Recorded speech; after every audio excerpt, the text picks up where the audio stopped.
आज हम लोग बात करेंगे एक ऐसे मुद्दे पर जिसमें नाम तो दिया जा रहा है विकास का, लेकिन हम लोग जा रहे हैं विनाश की तरफ। अरावली हिल्स जो भारतीय सभ्यता की बहुत ही महत्वपूर्ण हिल्स हैं। 20 नवंबर 2025 को 3 जजों की खंडपीठ, जिसमें यह कहा गया है कि जो अरावली हिल्स की 100 मीटर की रेंज से जिनकी ऊंचाई पहाड़ों की कम है, वो अरावली हिल्स नहीं मानी जाती। गर्मियों में ये हमें लू से बचाता है, जो वहां से सैंड स्टॉर्म या डस्ट स्टॉर्म्स आते हैं उन्हें रोकता है। इन हिल्स की लंबाई लगभग 652 किलोमीटर है। पूरा उत्तर भारत आने वाले सालों में एक डेजर्ट बन के रह जाएगा। ये वो समय है जहां पर जिसे जितना विरोध करना है वो कर सकता है, और अगर विरोध नहीं होगा तो हम अपनी इन हिल्स को नहीं बचा पाएंगे। नमस्कार, आप देख रहे हैं हमारा YouTube चैनल विवेक एम टॉक्स। आज हम लोग बात करेंगे एक ऐसे मुद्दे पर जिसमें नाम तो दिया जा रहा है विकास का, लेकिन हम लोग जा रहे हैं विनाश की तरफ। अरावली हिल्स जो भारतीय सभ्यता की बहुत ही महत्वपूर्ण हिल्स हैं। 20 नवंबर 2025 को 3 जजों की खंडपीठ, जिसमें हमारे chief justice of India VR. Gavai, justice के विनोद चंद्रन, जस्टिस एन.वी. अंजारिया, इन लोगों ने एक सरकार के ही पक्ष में एक निर्णय दिया है, जिसमें यह कहा गया है कि जो अरावली हिल्स कि 100 मीटर की रेंज से जिनकी ऊंचाई पहाड़ों की कम है, वो अरावली हिल्स नहीं मानी जाएंगी, और उन पर जो भी उनका दोहन होगा वो अवैध नहीं होगा। जबकि जो डाटा है वो ये बताता है कि 7 to 8% ही 100 मीटर से ऊंची हिल्स अरावली में हैं। तो इस हिसाब से तो फिर पूरा अरावली पर्वत ही खत्म हो जाएगा। जबकि अगर महत्वपूर्ण बात यह है कि हम उसके लाभ देखते हैं, तो लाभ ये हैं कि गर्मियों में ये हमें लू से बचाता है, जो वहाँ से सैंड स्टॉर्म या डस्ट स्टॉर्म्स आते हैं उन्हें रोकता है, जिससे हमारा उत्तर भारत सुरक्षित रहता है। रही बात पूरब से, तो पूरब से जो मानसून उठता है वो अरावली हिल से टकराकर ही वहाँ पर वर्षा करता है राजस्थान में। अगर ये कट गई, हिल्स टूट गई, तो वो तो वैसे भी राजस्थान में वर्षा कम होती है, तो ये तो और भयंकर स्थिति हो जाएगी वहां के लिए। लगभग 1000 प्रजातियां वन्य जीवों की जो अरावली और उसके आसपास के जंगलों में सुरक्षित हैं, उन पर भी संकट के बादल छा चुके हैं। वो प्रजातियां भी नष्ट हो जाएंगी। हमारी सभ्यता का एक प्रतीक है अरावली हिल्स, लेकिन कुछ कॉरपोरेट हाउसेस या अब इसमें सरकार की मंशा है, वो तो आप लोगों को भी स्पष्ट हो जानी चाहिए क्या है।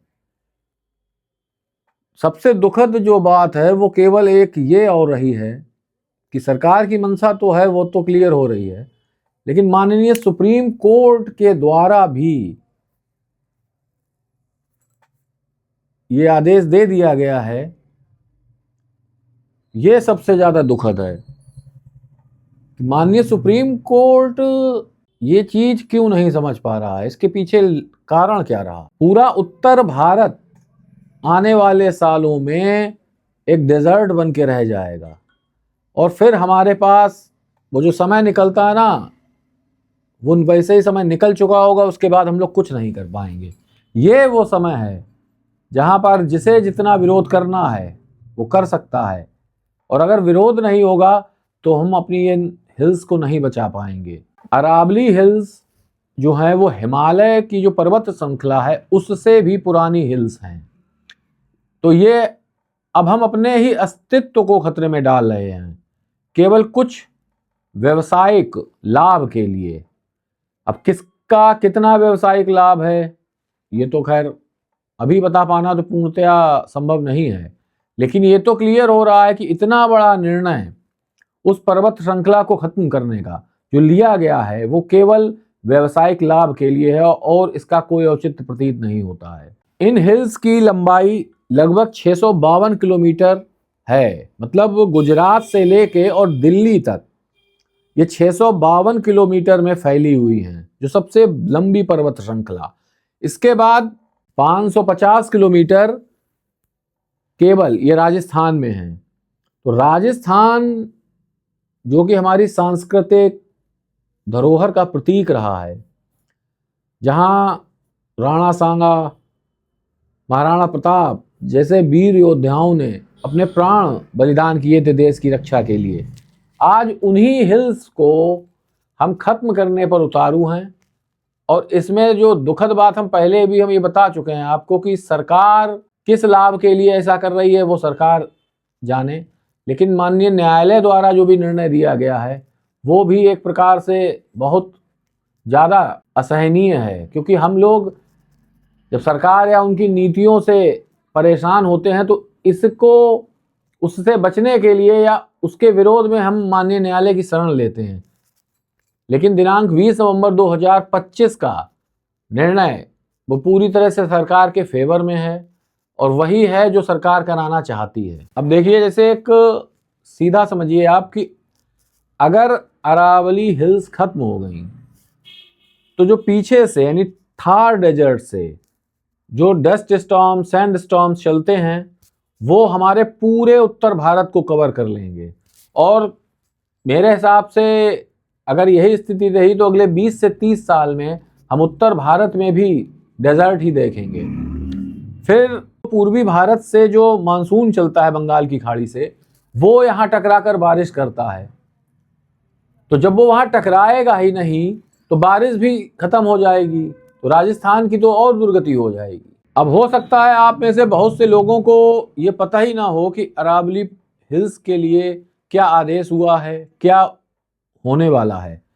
लेकिन अगर नहीं पता है तब आप इसे जानकारी प्राप्त कीजिए, विरोध कीजिए, जैसे कर सकते हैं वैसे विरोध कीजिए, क्योंकि अगर ये विरोध ना किया गया तो कुछ दिनों बाद भारत की सभ्यता और भारत की संस्कृति और भारत का मौसम, विशेष तौर पे उत्तर भारत का जो मौसम है, वो पूर्णतया ऐसा हो जाएगा। देखिए, अभी हम लोग एक जुलाई, अगस्त, सितंबर में हमने एक प्राकृतिक आपदा झेली है हिमाचल की, वो भी केवल विकास के ही नाम पर हुई थी, और एक फिर हम उसी विनाश के लिए तैयार हो रहे हैं, और वो भी विकास के नाम पर।